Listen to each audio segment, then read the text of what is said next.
Oh boy. All right. Well, we got some people joining in, so I mean, I don't mind getting started. Awesome.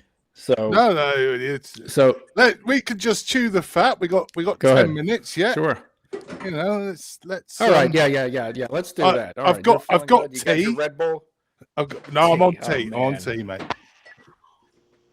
Oh, this tea. I mean, Is it I love like the tea before tactics. what kind of Absolutely. tea? Are we talking about? He's got a whole gossip tea? thing, Sap. He's got a whole thing with tea. Oh, okay. We're so excited. Yep. The kids today call tea like gossip. They're like, "Do you have the tea?" I'm like, "Oh, girl." Oh, I've yeah, got that's right. all I the don't know if tea. that's just an American phrase. That sounds like a very American thing. American Gen Z thing. Yeah, certainly. Oh man. Well, that's amazing. You're up, but I'm glad because like I would have taken a nap. Like I messaged you because I'm just like, look, I want to be ready. I don't care. I'm gonna set an alarm, but Well, awesome. I So, thought, like I said, it was either going to be. I don't know whether I'm going to be a late night or a very early morning. So I've gone for the late night. yeah. So Yeah, well, yeah. So I'm thinking of just because this is just first of all, the audio sounds great with everybody. I'm very pleased. I just got a microphone, which obviously is going to help. It looks like Andrew's got his, and looks like you're set up, man. I mean, so it makes a difference. It's kind of I think I was talking with Sap. There's a difference between like if you remember VHS. Right, the videotape and then going to DVD. yeah, You're thinking, hey, my VHS is just fine, but the DVD, that's just a total jump, and then you can't go back. It just doesn't work. So absolutely. that's the same thing with technology here with the mic. So Well, I just think I'm old enough to remember when there used to be a 3-second delay in a conversation to the United States. Wow. oh, for real? Tell me about that. Absolutely. Literally there was a 2-3 second delay in every conversation. Oh. But like on the phone or anything, or just on the phone? Is that what Okay. Yeah. Did you have to say over like on the radio? Yeah. Actually, Yeah. it got to that point where it was easier to say over because otherwise you'd end up talking over each other. That makes sense. Yeah. Yeah, you had to give a few seconds, and you learn to be patient, I guess, waiting your turn to speak. Yeah, it's like you'd ask a question and then 3 seconds later you'd get an answer. Oh my God. Yeah. I did a job That's- interview like that once with somebody, and there was a 5-second delay, and before their answer came, I didn't want to hear it, but I was like, all right. Yeah, I'll live with it. But it just A goes to phone show, interview, yeah. how great technology is now. Oh my God. The fact that we can even do this right now. I mean, I know the time zone difference, which I'm still wrapping my head around, but is that a 6 hour? No, in fact, because it's 9 o'clock here on the East Coast. Yeah, it's 2 o'clock here. Ooh. So Two. Okay. yeah, so Okay. we're Wow. 5 hours ahead of you. Here, this will blow your mind. All right, you guys. Sure. This will Across the absolutely pond, right? blow Isn't that what your we say? mind, right? Because I am speaking to you. My date is Thursday, the 9th of July. You are on that's Wednesday, morning. the Okay. 8th of July. I am talking So to you what does from it show the up on future. Substack? You're then? from the future. I am What's it talking like? to you from the What is it? future. Oh my God, yeah. But what does He's it a say on your fortune teller. Substack? What? Because it shows on my end July 8th at 9. What does it show on yours? It's Does it do a July conversion for 9th at 0200. Yeah. Yeah. It Oh goes my up God. all Okay, the that's time. great. So it So- helps you out there. Yeah, Okay. so we are literally talking from the future. Oh my God, that's yeah.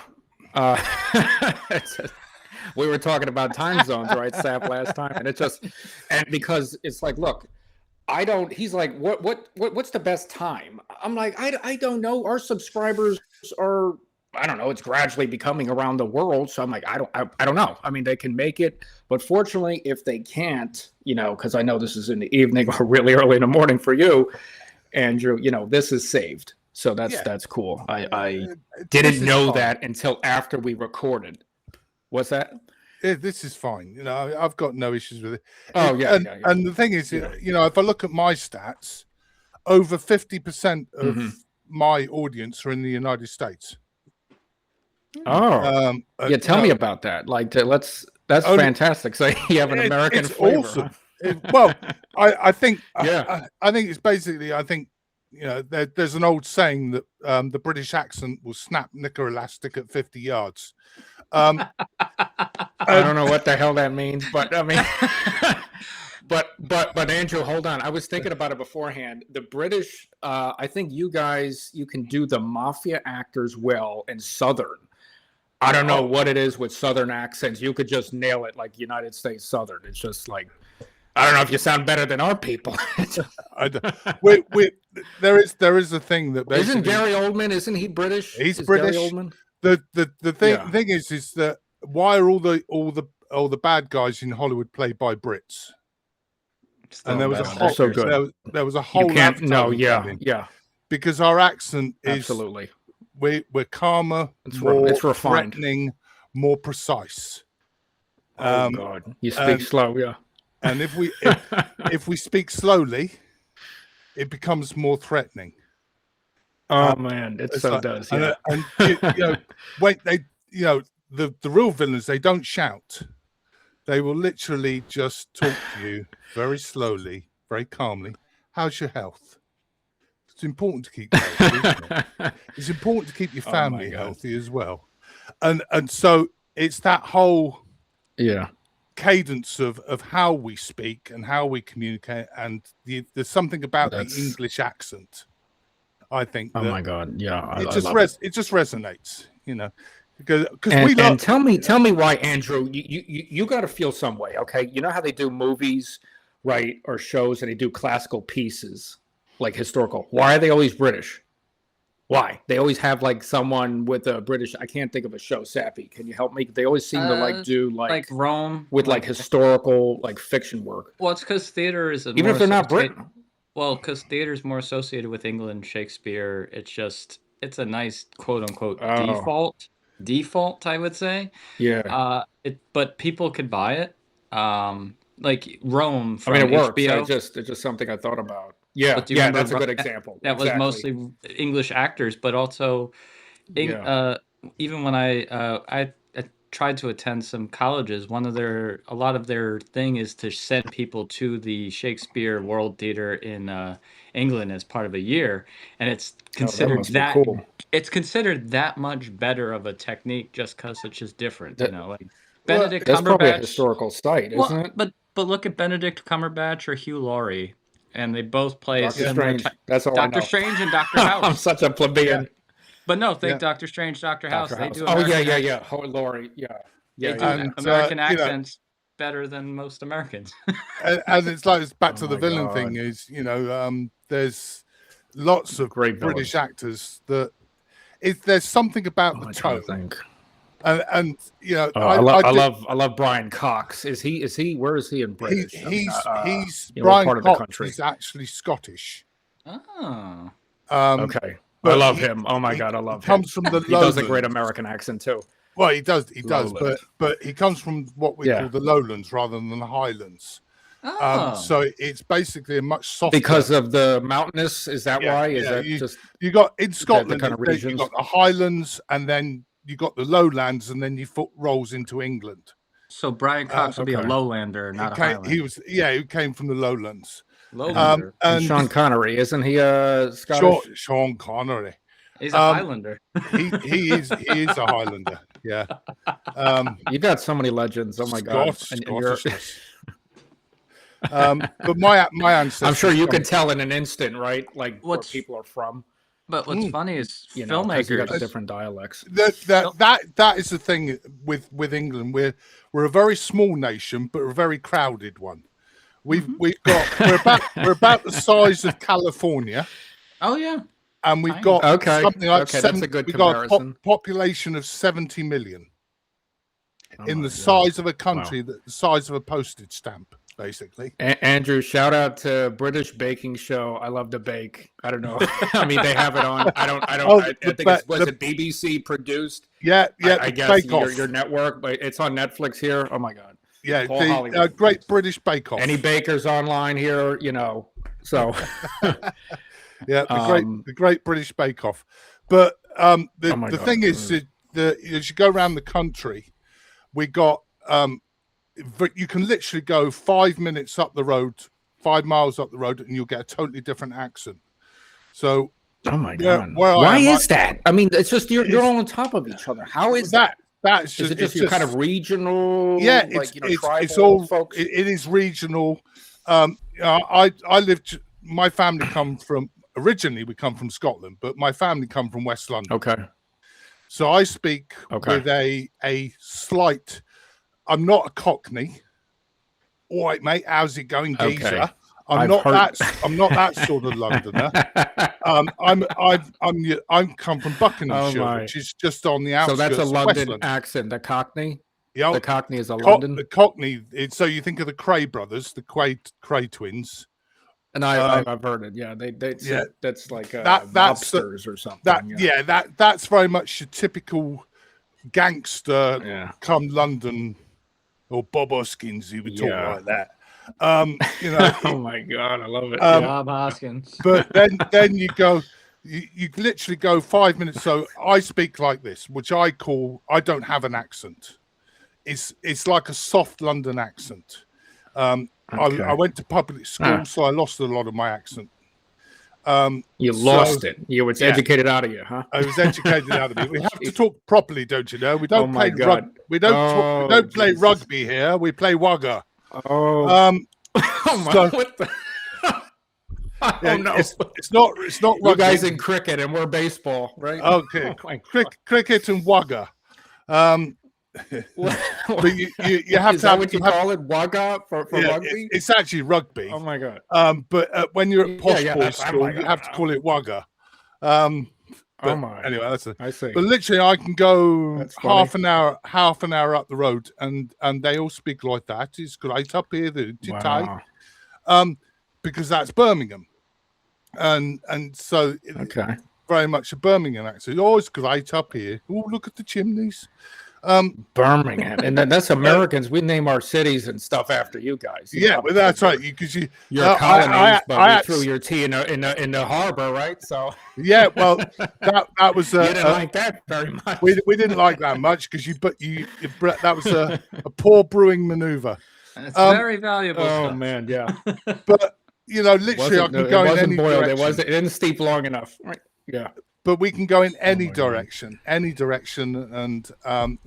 get literally different accents. You go literally an hour down towards the West Country, and they all speak like pirates. Here. Literally, oh my God, I gotta go to England now. If you think of Captain Jack Sparrow, Captain Jack. What are the pearl? Oh my God! Where's the rum gone? And that's literally the West Country accent on steroids. Look at Matthew in the comments. What is he saying? I think we got the car. Oh, okay. We're on to Boston. Oh, Boston. I see. Boston. Boston Harbor. All right, Boston. everyone. Let's get started formally. It's 9 o'clock on the East Coast, United States. There we go. 9 p.m. So we had some fun shooting the shit, and just to let everyone know, let's make this. I'm gonna try to make this. I don't want to swear as much. Let's make it healthy because I don't know who's listening. So fecal matter. So my name is Maddox Clausinger, everyone. This is the second week of the show. I'm already having a great time with Andrew Harwood, our star of the hour. That star. And it looks like my co-host now, the sappy sorcerer. Which because he needs a grand entrance after all. Absolutely. Where's smoke and mirrors? Yeah. It's all smoke and mirrors. I left the mirrors at home. I'm sorry. Oh my God. So Andrew, talk to us. So you are working on a novel, right? The Thompson-Newman files. And this is something you've been working on for a little while. Forever. So tell me about the characters, because I was listening to, I think you sent me the first 3 chapters, and you got a married couple, a Brit and an American, right? Yeah, It's funny how these things come about. I've been wanting to write a novel since I was a teenager, and it's one of those things. Oh, that long, really? Yeah, Okay. literally. It's Wow. like I used to write a lot of short stories. I used to got a lot of grades in doing English literature and stuff like that. And I used to let my imagination go. And I did some few essays and got some good grades. But I always wanted to write a novel, sit down and write a novel. But the trouble is, just go for the big one, right? Get that word count up. Get that word count up. But that's what I did with mine. Yeah. Life's not like that. It's like, let me get this project out of the way and then I'll start it. Oh, yeah, I'm a bit busy at the moment. Got marriages and so kids easy to get distracted, and all that sort of stuff. Yeah. And it's like, oh man. And then 40 years have gone by, and it's like, where the hell did that go? Oh my God. But and I've had this story in my head for probably best part of 10 years. And so you know it well. You have the whole universe mapped out. Yeah, well, actually, no, it didn't. So cool. It's probably easy to write. Well, it didn't, because the characters have changed, and the situation had changed, and it's evolved, and I think it's become much better because of it. Absolutely. I've always been fascinated by lots of things, and the one thing that's always fascinated me is the special relationship between the United Kingdom and the United States for over 200 years. We've had this incredible relationship. You got us back in 1812, though. But and then I think we were good after that. The thing was, resolved our differences. The thing is, my colonial we teamed up cousins. A little bit after that. Yeah. Okay. The thing is, my colonial cousins. Basically, what you got to remember is, you guys think that the War of Independence, basically, you won that. Hell yeah, we did. We call it July 4th. Absolutely. We call it a lucky escape. Oh man, yeah. That's a war. I mean, it's always great to study that. It's something else. I mean, the thing is, one of my big fascinations is history, particularly. I mean, obviously, we've been off. You guys have celebrated 250 years at the weekend. Yeah, good on you. Well done. We're young, right? Yeah, but we're kids. We've been off this coast of Europe for fucking thousands of years, right? That's right. And to be honest, all we're You're particularly an old timer, right? Yeah, all we're particularly interested in is tea and biscuits. That's right.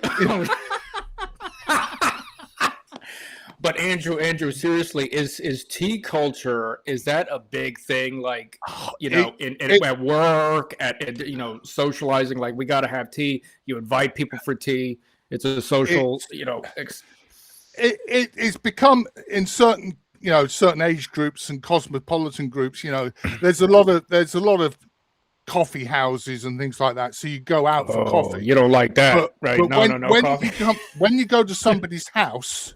Yeah, it's. Do you want a cup of tea? Oh my God, that just rolled right off your tongue. I love that. That is just life. Yo, do you say spot of tea or no? Would you like a cup? No spot. Cup of tea. No, is it always? It's tea. Is tea. It always cup the of same tea. Tea? Is it always black tea?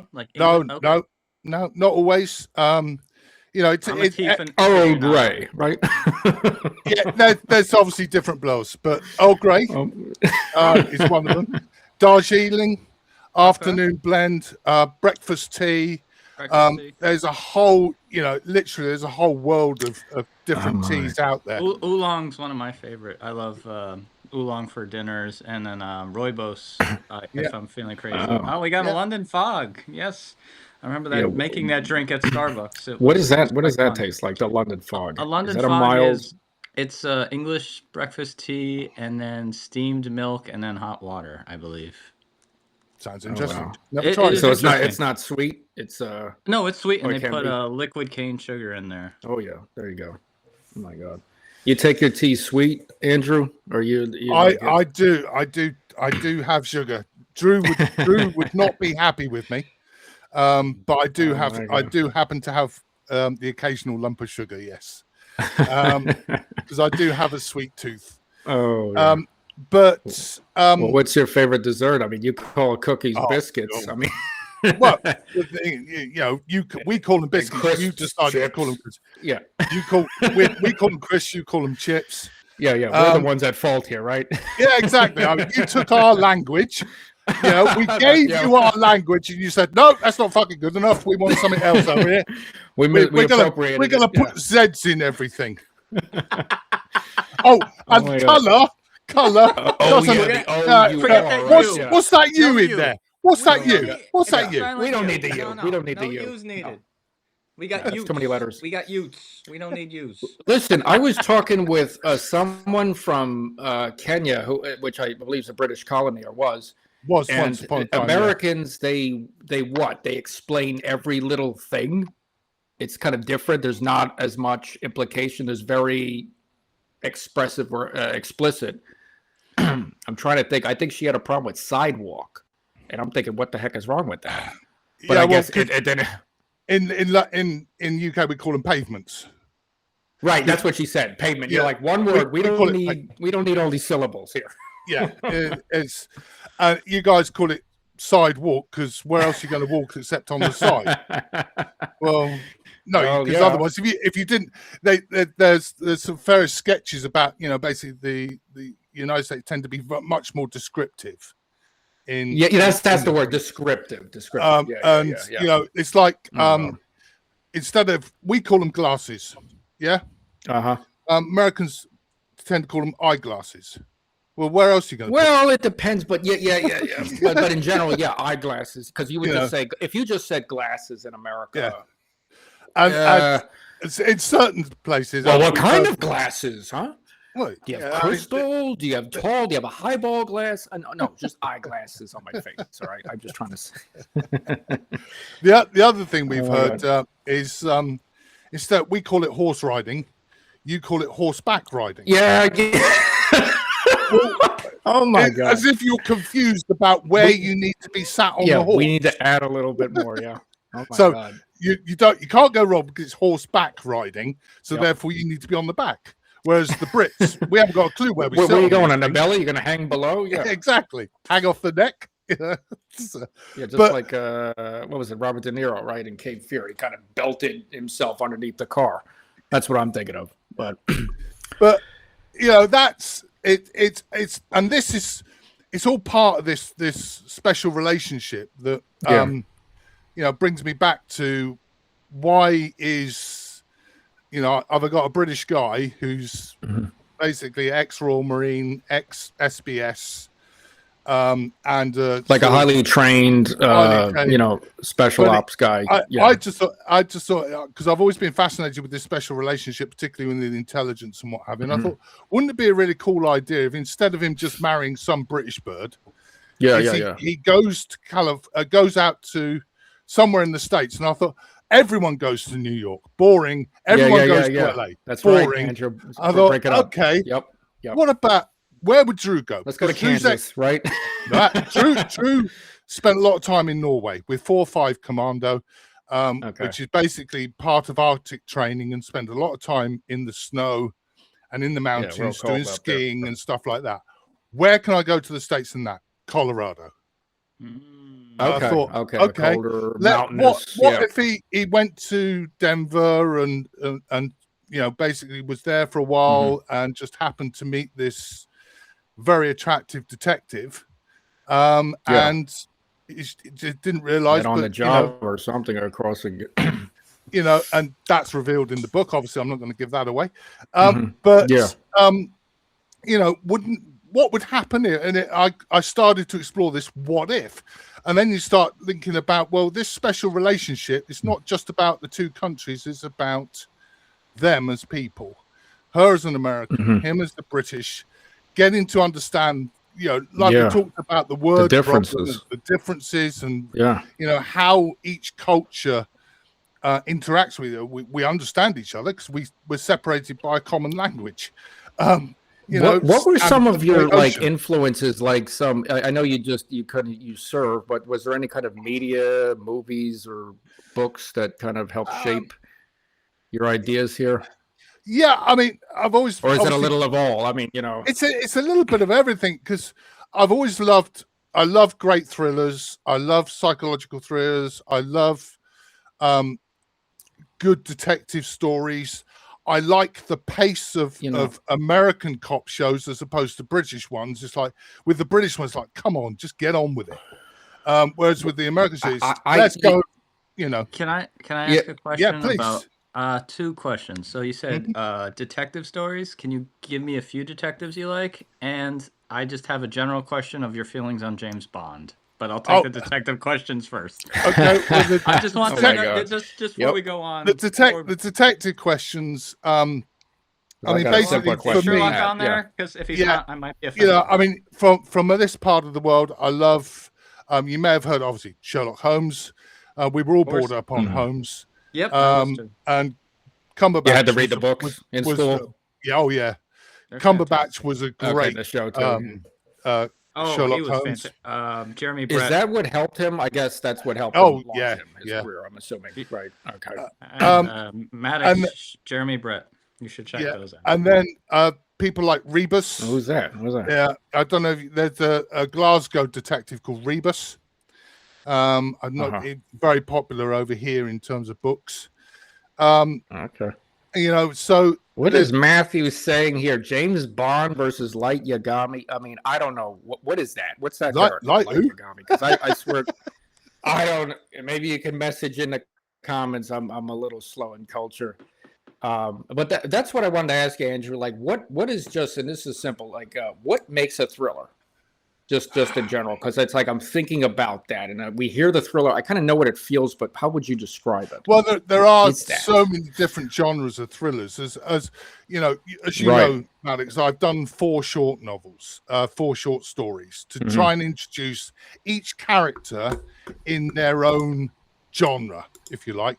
So the first light is Drew, military thriller. Then you've got Stephanie in hers, which is basically a crime thriller, or a detective novel. But and then you've got Raz, which is so there's crime action, paper. There's movement, right? In thrillers, like there's and then you excitement, suspense. And then you got the 4th one, which is the 5th candidate, which is Eleanor's story. That's very much a political thriller, so it's more psychological. And so the trouble with thrillers is it covers so many different genres. And what I've got is like a collision or a cocktail of all these different genres in Cold Ground, which is the book that I'm working on, bringing out later all sorts of flavors of tea, right, Andrew? That's it, right? Absolutely. And so what you got is you got a cocktail, and I thought, rather than give everyone this massive cocktail in one hit, why don't I just explain through these short stories, this is where they come, but it's when they come together in Cold Ground, how these like snippets, how these people come together, stories to solve impossible problems, but still remain human. Okay, so it all comes together. It's like you're creating a universe here. Yeah, right? exactly. So they're all in the same. Okay. And that is, and when I started writing, because like I said, I've had the story for Cold Ground in my head for quite some time. I started writing it, and as I was writing it, I was literally just getting so much information and research, and it was literally flying on the screen.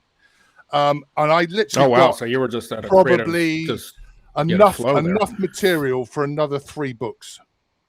Wow. And that's what I thought. So, hang on a minute. How many words a day are you doing?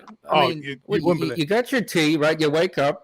Oh yeah, I will quite happily write a good chapter, 5,000 to 10,000 words a day. And what about family? You married or kids? I mean, did I let you? I basically do all this, or like, hey, look, you got to share time here, fella. No, my kids are all grown up, and I've gone through 2 marriages, so I basically. I'm quite Hopefully it wasn't because of the book. All right. No, it's because I was working 18 hours a day, 7 days a week. That'll do it. You were an executive, right? Yeah. And it's like I worked a lot in venture capital, which is why that's a strong theme in my books.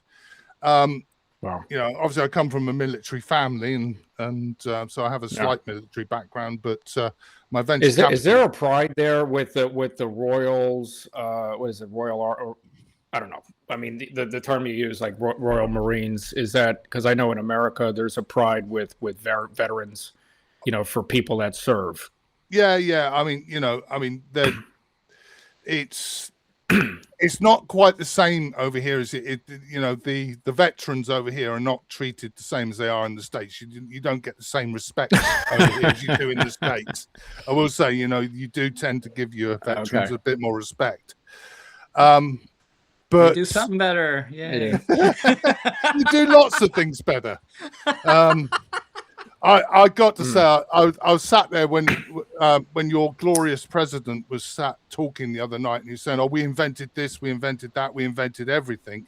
And he went TV, no, he was Scottish. He went telephone, no, he was Scottish. And they were talking about. Okay, yeah. He kind of went off script there. It was completely going off script. You know, we invented everything, and we're going, no, you didn't. Yeah.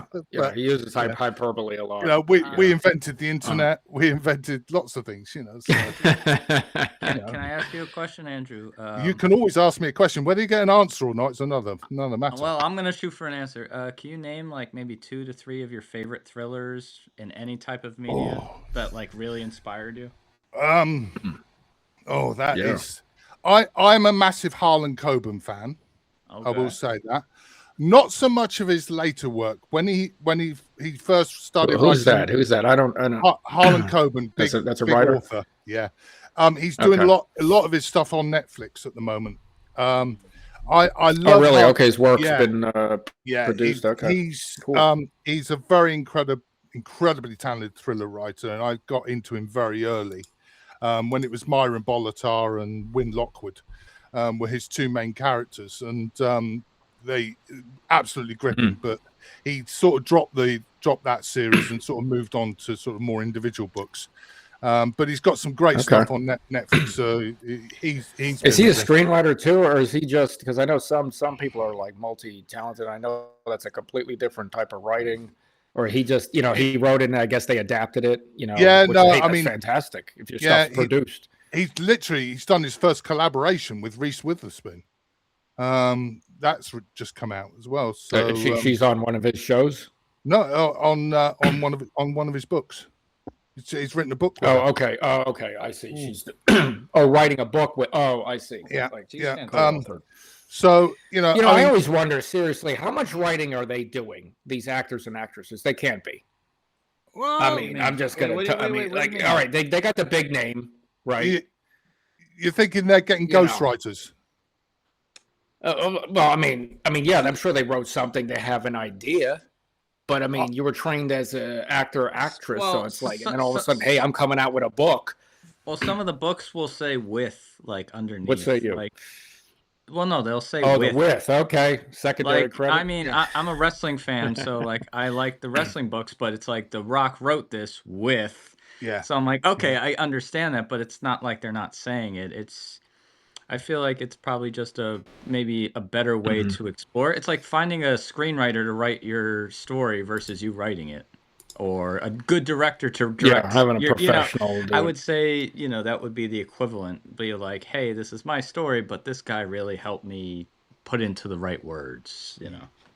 And there's no shame in that. And then sometimes, like, I don't know how, because it's a totally different style, right? A screenplay.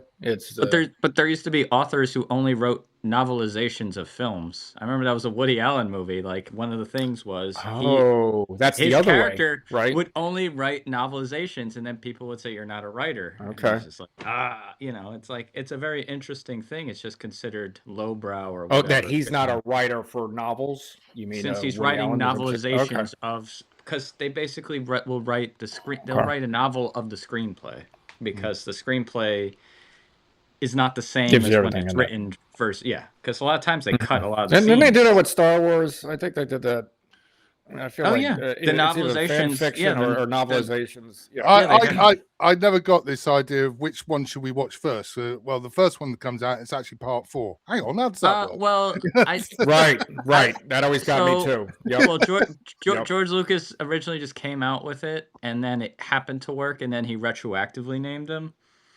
And Yeah. then I think he decided to do a prequel thing because the Wait, whole wait. He thing. retroactively named what? He called it 4 after No, the the fact, first after one it was originally released? just called Star Wars. Yeah, it wasn't But called Episode 4 until in the 1980. theaters, like in 70. It was Okay. in Last Hope or something like that, wasn't it? A New Star Wars. Hope. It wasn't New Hope, that's retitled. it. It wasn't retitled A New Hope until the re-release in 1980 or later. But Yeah. originally, it was just the regular title crawl. He didn't know if it was going to succeed. Oh. And the thing is that before Disney owned it, Oh, on Fox, the home video, you're saying Yeah, they edited it? Fox Is that what Fox you mean? owned Okay. Fox owned the original Star Wars, but Lucasfilm owned Empire and Return of the Jedi. And then he originally made the prequels, which he owned 100%. So when he sold all the movies to Disney, he owned The them. ones in the 90s, Lucasfilm. 2000s. Yeah, that he owned prequels? everything Okay. but he owned everything but the 70s Star Wars, and then Disney bought Lucasfilm, and then they bought Fox to get that last. Well, Star speaking Wars. of a British actor, what, Liam Neeson, or is he Irish? I He's don't know. Irish. He's I Irish. He's love Liam he's Neeson. actually still Oh my British because he's from Northern Ireland. Oh, Okay. I love him. Oh my he- God. He he's- does the mentor guy so good. but Yeah. Alec Sorry, Guinness. sidetrack. I love Liam Neeson. Yeah, But, well, but it's in you a got brown Alec paper Guinness. bag. He with was fucking chicken. Obi-Wan. Yeah. but also you got what's his face? The guy played Grand Tark, and I forgot his name. He's in all the Hammer horror movies. In the original They Star keep. Wars. He's a well-known actor. I mean, Uh, at that time when they casted no, him, he was- in, he he's was the very Death Star. he was the the he Death was You're Star talking general about Peter guy? Cushing. That's it. Peter Cushing. Peter Yep, Cushing, Peter yeah. Cushing a lot with Okay. Christopher Lee in all the Hammer Yeah. horror movies. Yeah. Yeah. And the Christopher Hammer Lee, horror, yeah. Hammer horror Yeah. does a lot for Tim Burton, and that's just a whole generation of different. Yeah, films. What no, is that? Hammer horror? It was Yeah. called the Hammer House of Horror. It was a studio in England it was called the- Hammer.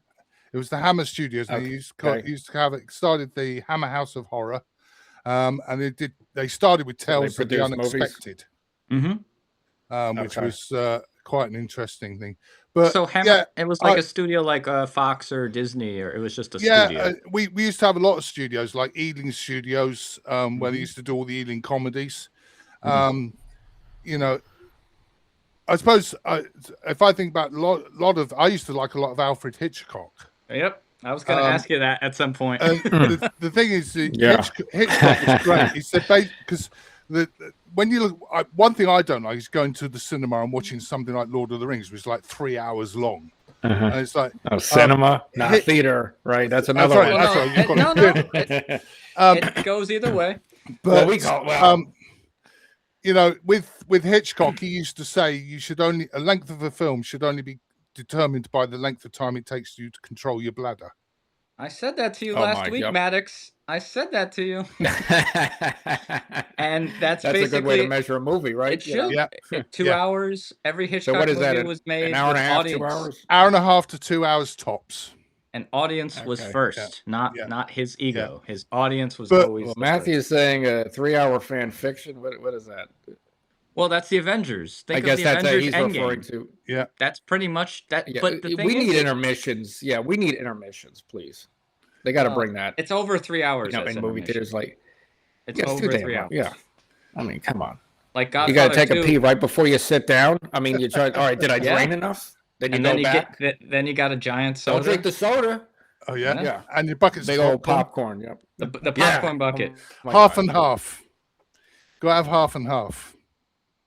Okay, I learned that to make popcorn, like the movie theaters, with coconut oil and this flavacol, this butter flavored shit. I mean, like, but it's like I don't even know what the hell it is, but it's It's not basically- butter. Oh my God, you can make it at home. Yeah. Yeah, that's right. A butter flavored, coconut oil. So And you guys have Cinemark over there, right? That's the main chain, or I forgot what your. It's Cineworld. That's it. Okay. There are Luna Fry is, I guess, going to sleep. Yeah, it is late. Okay, thanks for joining, though. yeah. So, I just wanted to acknowledge we got We got a few couple on. people joining us. I mean, I appreciate it. Yeah, this is fantastic. I'm glad you're all. Mandalee's So we're on. definitely looking at your comments. Yeah, I'm reading them. I'm Was trying that- to respond as possible. Yeah, Matthew is like, he's got some things going on. The Sith and Jedi. Look, with that, I played the game because I think you worked with a video game studio, right? Yeah. Andrew, and I know there was. It was Lucas. Well, no, it was Knights of the Old Republic, the Star Wars. But because I know you work with a different series, but. So that's what I'm like. I love that freaking. Yeah, game. I mean, so but anyway, the game studio. Kettle I have Corn. was- Yep, was Matthew. That's right. Pivotal Games, and we got bought by IDOS, and IDOS owned Tomb Raider, Hitman, and were the various bigger other. I could not beat that first game on a PlayStation. I don't know what the heck it was. The blockiness, the controls. I really had a hard time with that. But it was like I got killed by a tiger or something. I think. So because I know it was such a jump, those types of games, the 3D world, what is it, the PlayStation and what the heck's the other one? I think that was out Xbox. first, right? Xbox. Yeah, but like PlayStation really took off. I mean, I think that was huge. What was it, 95 or something? But the best one. I'm sure we have best time for us- gamers online that could probably beat me on knowledge. PlayStation 2 was probably one of the best because it was good enough, and games only took about 6 months. Is that it? Good enough? Yeah, it was good enough at the time. Passable. It was incredible. But yeah. Basically, we had that. something like 3 or 4 number one hits with PlayStation 2, and then when IDOS bought us, they said we need you to do a next gen game for PlayStation 3 and also for Xbox 360. And the trouble is, the production time went from being 6 months to 2 years. And why is that? Is there just because it was next gen, the CGI, the development, double the work? Think of double the graphics. It was double. Basically, we went from 40. Does that mean you got more guys, girls working on it? We had 40 on the PlayStation 2. We had 115 working on the PlayStation 3. Just imagine the hardware to process a game for a single game. Yeah, because 115 for a single game. Yes. I guess my so. How much do you think it takes to make a got movie? Story. my budget, and I'm going back. You got a point. This is 20 years ago. Okay, so you can add a zero onto the end of this, but my budget 20 years ago was 15 million to produce one game. Pounds, not dollars. Pounds, because I always think in sterling. No, pounds is still worth worth more at that time. $20 Pounds million. was worth more. Yeah, That's $20 million. holy smokes! Wow. And that was for one, next generation. What is that game. going towards? Is that computing? Does people's salaries, the Electricity, software? We had the casting. we had the Software orchestra engineer people, game from designers. one Budapest National Orchestra, and we you had to have Especially proper for sound, soundtrack. Yeah. proper audio.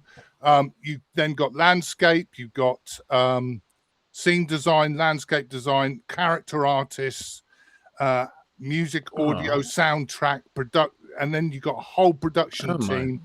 And then I've got 20 guys I locked away in a hut with blacked out windows. So all they would do is play the game all the time to find out where the bugs are. Game testers. Yeah. What was your role in it? Were you kind of like a team lead or just a manager? Basically, I was I was originally the finance director. Oh wow. I ended up practically running the whole place. With a load of executive producers. So, Andrew, I want to circle back to a question I had. We've gone off beast. No, that's fine. This is what's great about it. You said you liked Hitchcock. If I want to ask you 2 favorite films of yours. One from his British era of 20 films, and then one from his American era of 30 films. God. It's a challenge. I don't even know that. There's 2 eras. There is. He Look at did that. 20 movies in England those time and 30 periods? in America. Yeah, Yes. I think the Birds was okay. definitely one Okay. that I would. For the American period? Yeah, I would say the Birds was definitely one. Trying to think. Was it Dial M for Murder? Dial M for Murder was still the American period. I would say Was the it? English the English period had The Man Who Knew Too Much, the original, which I prefer. Yeah. It had the Lady Vanishes, 39 Steps. 39 Steps, definitely. Okay, 39 Steps. All right. Yeah. I would say for me personally, Notorious from 1947 for Hitchcock, or Shadow of the Doubt. 1947, he's making movies. Oh yeah. He was my making God. movies since Okay. 1920 something. He started in the Oh, silent era. oh, He stopped So making what I movies know. in 1976. in He the started- silent era. Yeah, he started from silence and he made it till the bicentennial Get of outta here. America. I'm not kidding. Oh, how long Notorious. is that? That's like a 50-year career. Wow. Yeah. He had Wow. 53 movies. 52 of them still exist. One is lost. Look at that. Jeez. Mandalay's even got our catchphrase there going. Tea before tactics. There you go. Yeah, you go. Oh my God. Let me see. We got some questions. But yeah, so I think the trouble is that there's so many good thriller writers out there.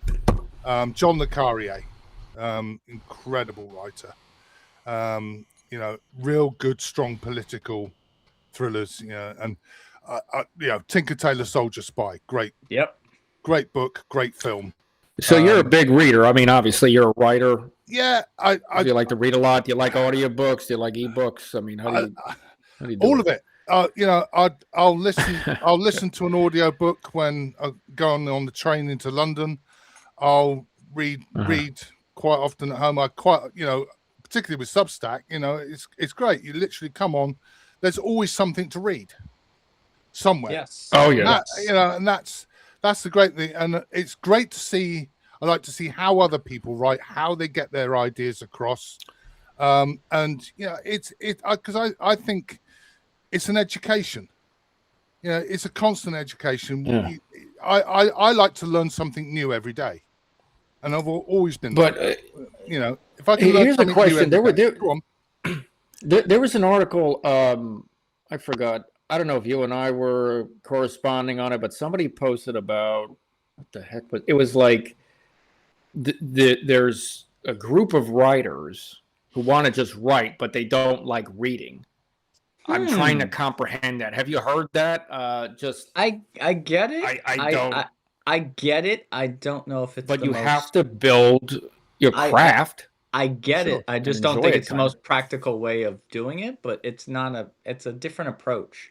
I once met someone who wanted to make. They probably films just without- watch, shows Well, no, and movies but and play games, and there's my idea. It changes their perspective. Where else are you going to get it from?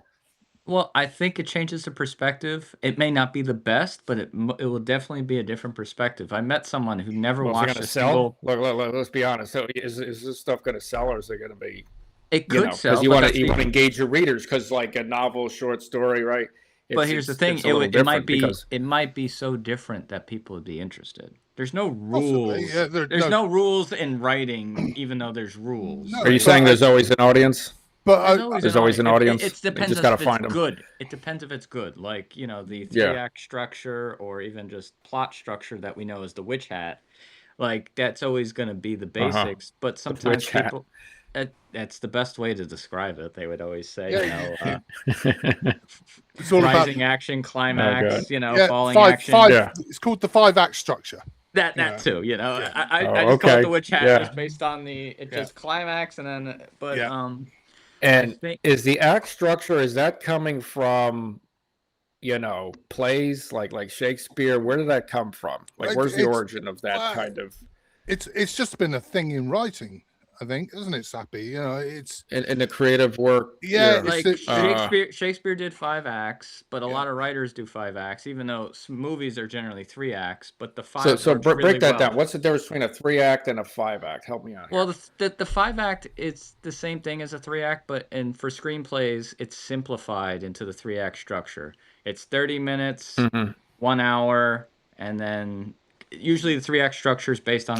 Really broken out by the minute, based, almost it's based on 120 sections minutes of the movie, Yeah, it's based on a 2-hour movie, and then you just shrink it based on which is what the target, right? The 2-hour, I guess. And then it's funny. It's funny with my wife. I'm like, aren't movies like 90 minutes? She's like, oh my god, that's 20 years ago. They're like 2 hours now. I'm like, everything. Yeah. I'm like, Oh yeah. Well, that's why I can go through like 6 movies in a day if it's from the 40s, like depending if it's a series. And you're like, They're really, shorter? 6 movies? It's like 6 episodes. Or if you could go through 4 to 5. So they're movies. shorter movies.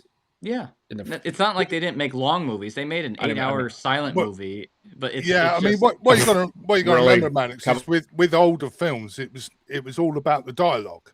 yes, It was all about the screen, the script, and it was and more the dialogue. movies. okay. There was And 2 there was a lot movies. more movies. Yes. It would be a B movie and an A movie, so Yeah. you'd have like There's an a lot hour more and 10 movies. movie to Okay. start, Yeah. and then you'd have the big, Ben-Hur, whatever. But Okay. a lot of times it'd be a small thriller, Yeah, it's a and then a 10 pole. big, then a Mhm. big freaking like drama movie.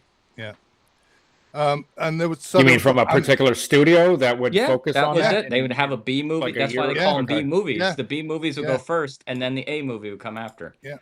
So like Casablanca would have run with another like. You mean small its gangster release movie. schedule, like when it's airing? No, Release it would later? be Is released that what you're saying? together because going to the movies used to be a bargain. You'd Used to get be a like a thing. short film, Yeah. you'd get newsreels, you get a cartoon. Wait, hold up. How long is this experience? It's a whole day affair? Is that what It you're was saying? probably No. like When a you go 4 or into the- 5 hour affair, probably maybe Yeah, 4 Oh, hours. but- wow. Okay, you so know, we had some intermissions, right? Yeah. But Well, even you- before TV and stuff like that, what? Yeah, I that's mean, what, people before the used to 50s. Before the Yeah. 50s. So they had, you would go there, you'd see a Bugs Bunny wow. cartoon, you'd see like a war cartoon, you'd have your B film noir movie, and then you'd Oh. have like an A movie with a big star like Clark Gable or something. And a lot of times Wow. the B movies, they didn't have as much scrutiny, so that's why they get to have the artistic So when freedom did they because stop nobody doing cared. this? That's pretty cool. After probably like widescreen came out, they started focusing more on one movie, and That then the was 60s, around about 70s. the 30s, wasn't it? It's Yeah. around 1920s, 1930s that it really took off. Oh yeah, it was And then Oh, okay. and then 50s during when they during were So the this war, was silent films. Is that what, like before? I yeah, guess that what was you're then saying, you had like, silent films, but then during the war, they used to Mhm. use it for an information. So Yes. half of it was the film, but the other half was war films. Was literally Ladies and gentlemen, newsreels. we've made progress on the Oh, war like front. Yeah, exactly. Go get them, boy! war Yeah, bonds or something. get Yeah. your Sponsor the war effort. bonds and all Buy this war sort of stuff. bonds, 4 Yeah. for $5 at this Did you theater. have that in Britain as well? Because I know that was big. Oh in yeah, America. yeah. We do you Oh, know, for real? Okay. here's another interesting Yeah, fact. Churchill, right? All right, here's another interesting fact. You'll like this, Maddox. It's only about 15 years ago when we finally paid back the United States for all the money we borrowed for World War II. But you did it. Let me process that. All right, And but all the that's interest... why we've got a AAA rating, because we always pay our debts. You paid up. We paid. So, our- Was that a little known Lannister fact, or pays was there their like a debts, press he gets article it. on that? Oh, it was quite a big thing over here. Look, guys, we finally paid off our debt to the Okay. United States. Yeah, Hurrah! I would. Yeah, over there, you feel good. You had like Yeah. a parade or something. And how much does the U.S. owe you though for other things? Well, It depends which Yeah, president. it's doesn't like it? the world economy is very interconnected financially. You know, I think it's like nobody what is wants it I learned? anybody Like, to I think- fail, but yeah, it's very delicate but interesting. Yeah, there's some of it's over my head. Yeah, it Yeah. says, but it's interesting what we do now. But Yeah, what's your favorite food, Andrew? go Both my American favorite. and Oh, British food. the thing is, I think what I like about American food, you guys do serious quantities. I talk about volume. Yeah, I remember you going. gotta be full me- there. I remember You're going hungry. to the States a long time ago. I was in, I think it was in Birmingham, Alabama, as a guest of Coca-Cola. Sorry, Oh. Birmingham. Let's go. Birmingham. Let's get it. Birmingham. Birmingham. Ooh, that was a good Birmingham. pronunciation. And they call Very it the well done. and they call it the armpit of the South, apparently. So I don't know. I think so. Yeah, I think that's a term. Yeah, No, No. comment. I No wouldn't know. comment. We're the Northeast. But so. what is it? Wherever you fly in America, you always have to change it Atlanta. It's a hub. It's a hub. It's a major airport. I've It's learned a that. hub. Yeah, for real. It's Atlanta's like one very of the, important. It's the top. I don't know what it is. Yeah. Very important. Don't That's know what what it Coca-Cola is. is. Yeah. All right. That's Yeah. Oh yeah. That's It's Yup. Coca-Cola country. CNN, and Coca-Cola. Yeah. But Andrew, how's your Coke in Britain? Is it in bottles? Is it made with sugar or corn syrup? You know what I'm saying? Because there's a taste difference, I think. If you it's all done with sugar and it comes in cans mostly. The regular sugar, not the high fructose corn syrup, because they give us corn syrup over here. Yeah, that's okay. So I'm a baker. You use the sugar and you use butter, not shortening. Yeah. Oh, well, Maddox is crazy for butter. I'm just letting you know. Butter. Yeah, eat a double bacon cheeseburger. That's right, Matthew. He gave me a 2-hour lecture on butter versus palm oil, and I just palm oil. Yeah, because I made I made a Bakewell tart. You'll be 2 proud of me, Andrew. I made a Bakewell tart. Yeah. You made a Bakewell tart. Oh my God, with the almond fungi. Yeah. Yes, because I called it culinary tourism. I can't travel there. I don't have the money. So I kind of made things from different countries, and that was one of the things from Britain, an almond frangipane, which is delicious. This almond cream, and then I think I had I don't know if the traditional is made with raspberry jam. So good. That was really good. I mean, I love British desserts. Well, that's why Matthew is funny. What? Yeah, no, exactly. Coca-Cola syrup for soda machines is transported and has been. Is it really? It wouldn't surprise me. I wouldn't be surprised. I know. Look, it's a proprietary, that formula. Yeah. But you know what the original ingredient of Coca-Cola used to be, don't you? Cocaine. It was cocaine, which is why everyone got addicted to it. Well, it was in medicine.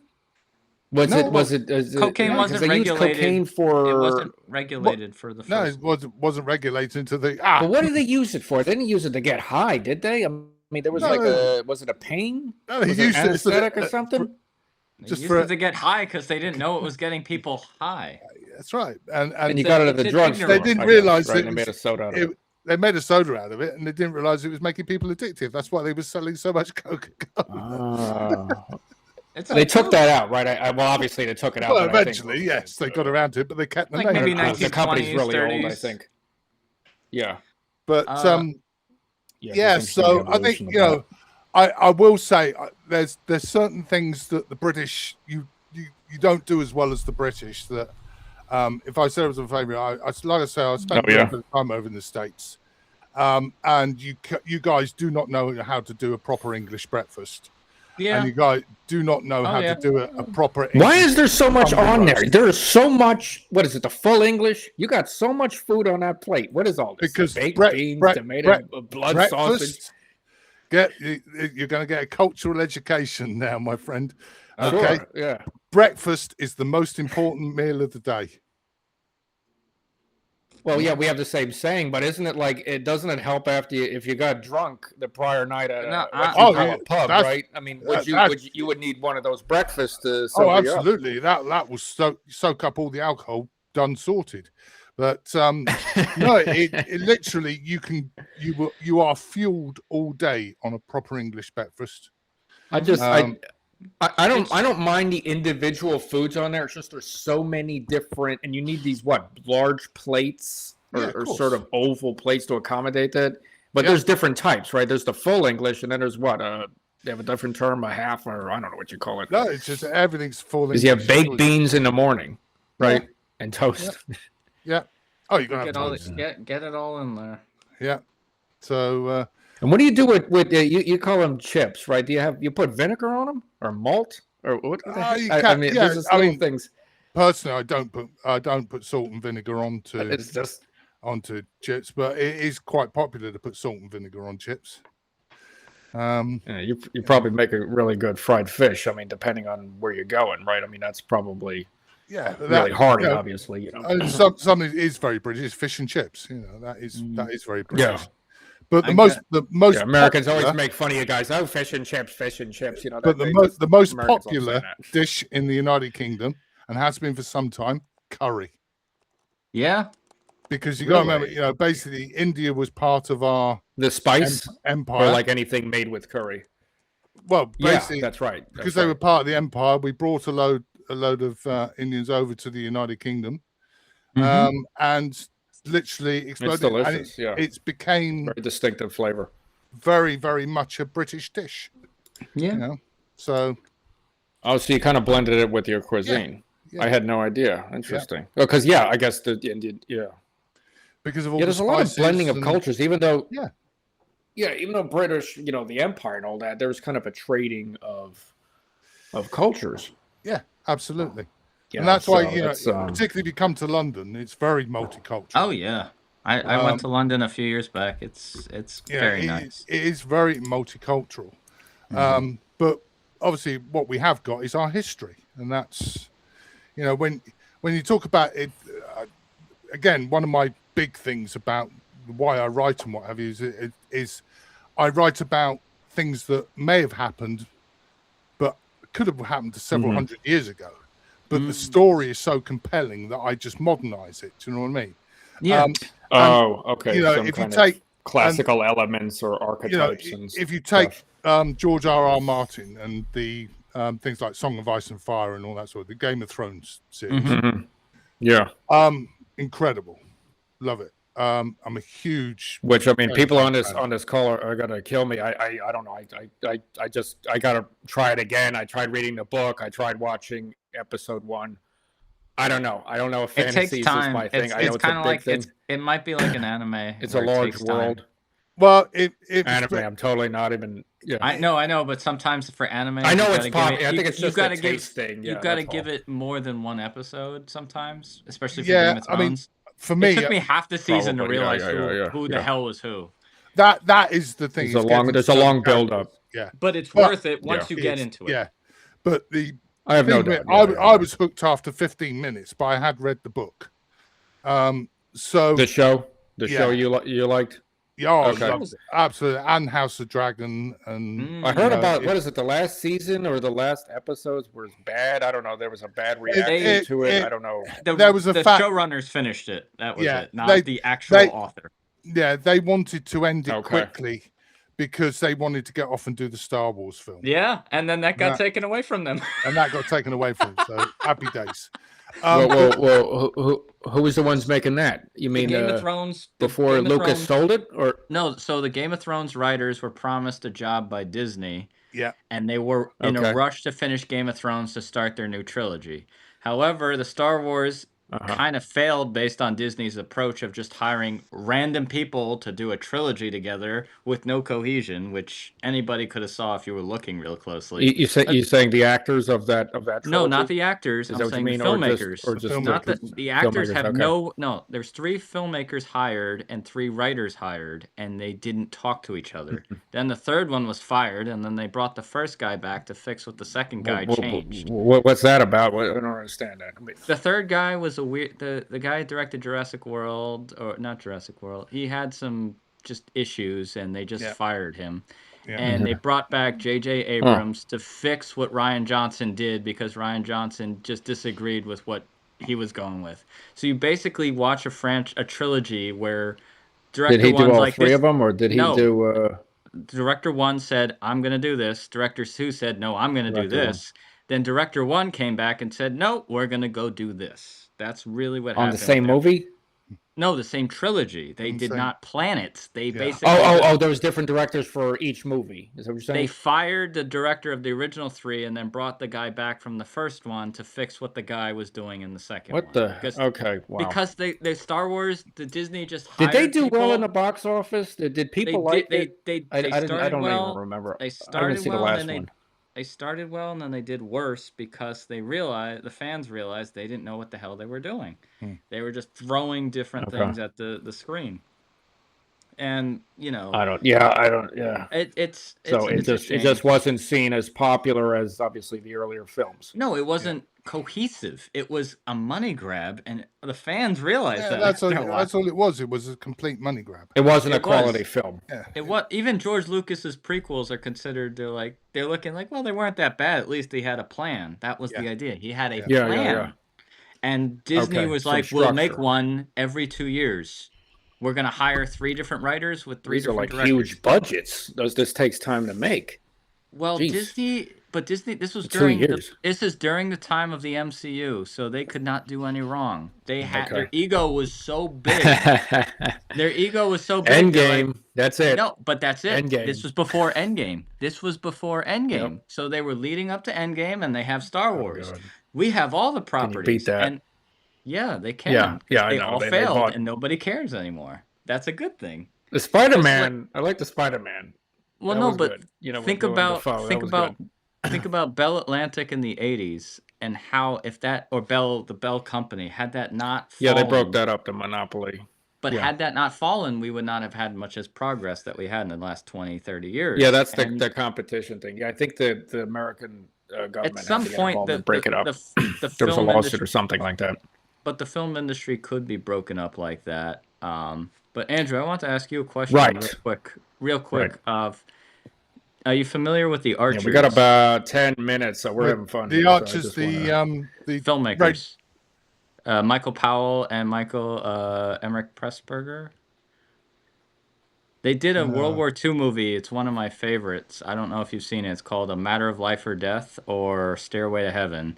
And it's kind of a reverse Wizard of Oz. Where Told you, Sappy's a real connoisseur here, folks. Yep. was that an old black and I don't white? know what the hell It he's was. talking It was a about, World War II so I'm- movie. Yeah, It was but it's an old black and white. It was so. The thing is, it was color in the real world, and then heaven was in black and white. So That's it's like right, and it was David Niven. Yes, fantastic. Yes. I try to Oh, push wow. people on that and, movie. and it was he was an RAF pilot, Yes. and he got shot down, and that was him Yep. going And to the angel heaven. and he was talking to this woman on the Yes. phone, which Yeah. they took for Captain America. They Yeah. took it exactly. Yeah. But the thing is, he was supposed to Ah, crash. for the But story? the angel, there was an angel supposed to guide him to heaven. He missed him because there was fog. So as a That's result, Mm. he survived. He survived And- because he was on a beach. Yes. Yes, And then the angel's like, I have to take you to heaven. And he's like, I don't want to go. And the Yeah. whole movie's because about a trial. he'd actually met So, a woman. what's the name of this film? Yes. And It's the a wo- matter of life and death. and death. It's a And- fantastic British. It is a very, very clever film. Okay.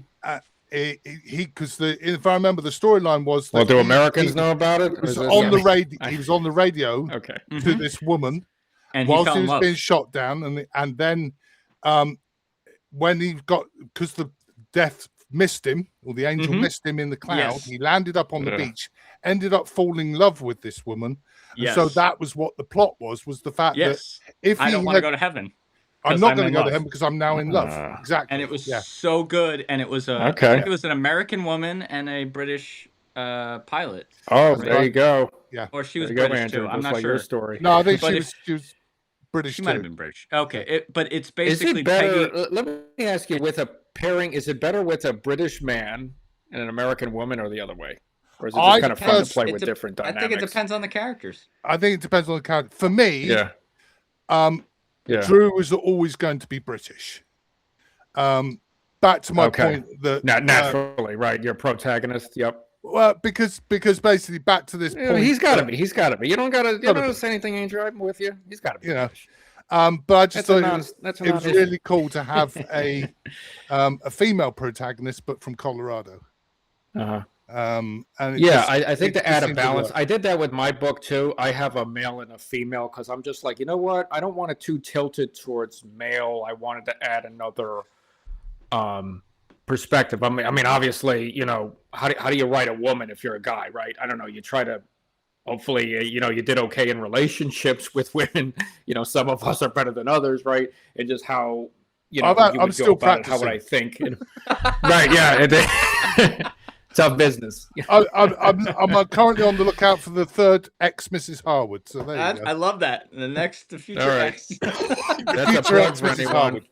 If anybody could set up Andrew here, But preferably an American from Colorado. yeah. So I think I don't know. Just for me, that dynamic just seemed to work. Yeah.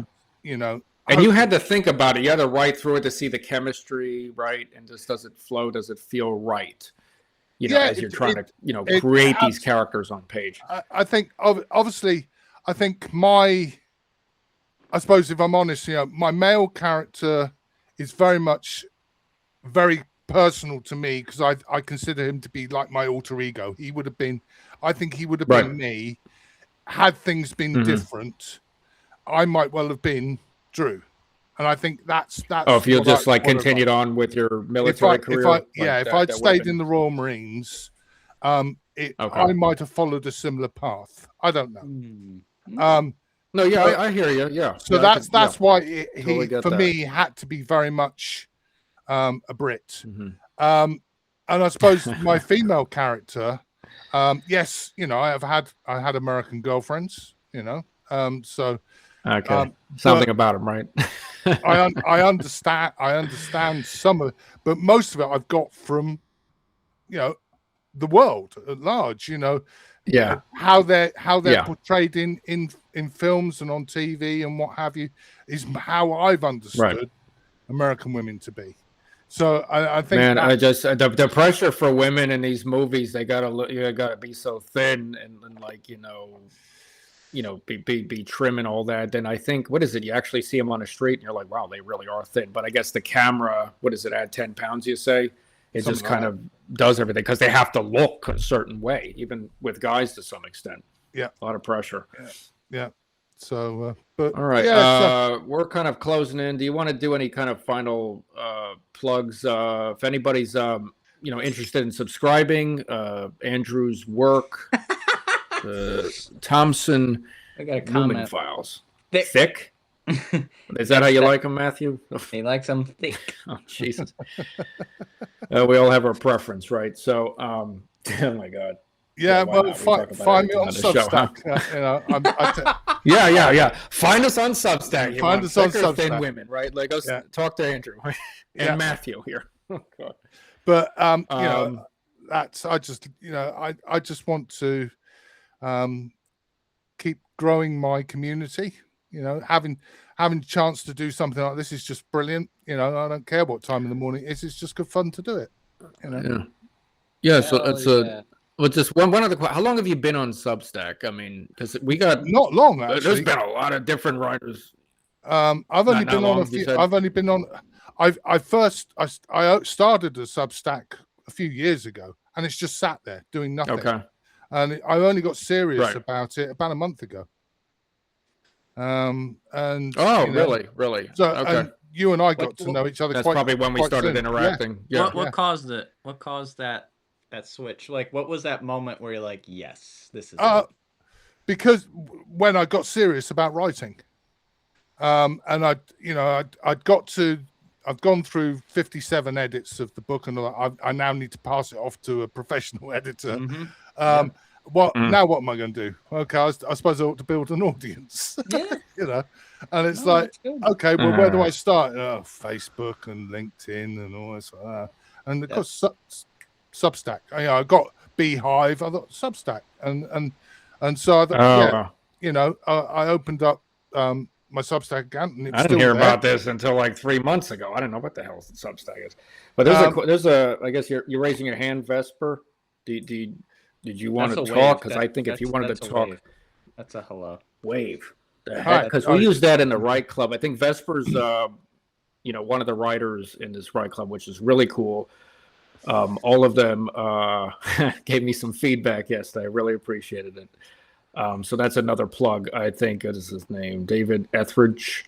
Yeah, he's just saying hi. Yeah, how you doing?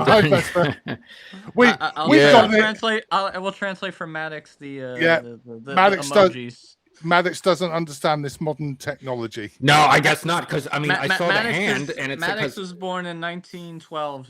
Sorry about that. It seems that way. I don't know, but it's no, because it looked like the same hand gesture in the club. It's like, hey, I'm raising my hand, and then there was somebody else who did another thing. I'm like, wait, I had a turn or something. I think that was Rita Quill. I think I had to jump in front of her, so I felt rude. I apologized. So I think we recovered, But Rita was today. I mean, she had an interesting romantic story. I thought this is amazing talent on. What's that? I thought we agreed that the first rule of Right Club is you can't talk about Talk Right about Club. Right Club. Oh, You broke yeah, the I know, rule. but we're broke talking the about rule, it all Maddox. over. I mean, What's are the you kidding second me? rule of Right We're Club? restacking this Do shit not out of it. talk about about Right Right Club. Club. Yeah. That's hey, listen. That's And a it's your favorite first movie of mine. night. I love Third that rule. frickin' It's your Fight first Club. night. You have to write. Yeah. Yeah, apparently that's what I'm gonna have to do because I'm talking about it. I have to write.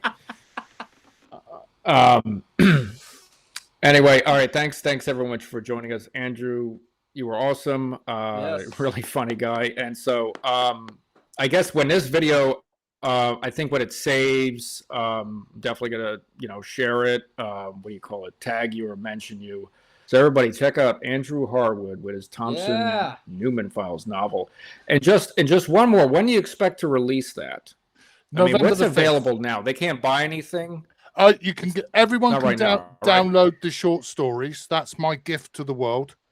And basically, Okay. These are on your post on your page. Is that yeah, what you mean? either go Your off my short stories? page. Always start with First Okay. Light, and then they'll follow in on your sequence. But Okay. it's available in audiobooks. I know, like yourself, Maddox, some people prefer to listen, so they're available as audiobooks as well. I know, three- right? I mean, I have to. So that's why I Yeah. narrated my own freaking thing. But yeah, I understand everybody different. But yeah, go ahead. Yeah, Sorry, so I'm getting it's- excited. So and then Cold Ground, which is my main novel, is that we're launching Yeah. that on the 5th of November.